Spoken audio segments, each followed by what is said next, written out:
তো আমি আজকে যার রিসেপশনে এসেছি তাকে তোমরা সবাই চেনো, কারণ আমার যে মামাটার বিয়ে হয়েছিল তারই রিসেপশনে আমি গেছিলাম।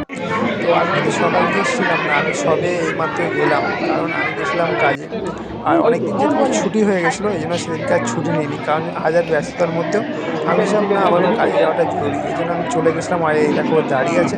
আমি গিয়েই কিন্তু নিয়ে নিয়েছিলাম কফি আর নিয়ে নিয়েছিলাম পকোড়া।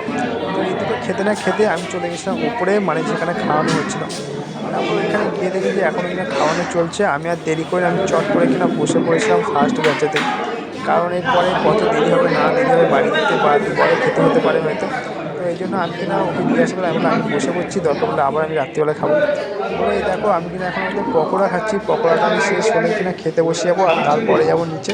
আগে হচ্ছে আমার কাছে যে খাওয়া দাওয়া, তো খাওয়া দাওয়া কমপ্লিট করে আর কিনা আমি নিচে চলে এসেছি। আর নিচে এসে দেখি যে এই যে মানুষজন আমার বসে আছে, আর মানুষের সাথে আমি দেখা করিনি আগে। আর এখন কিনা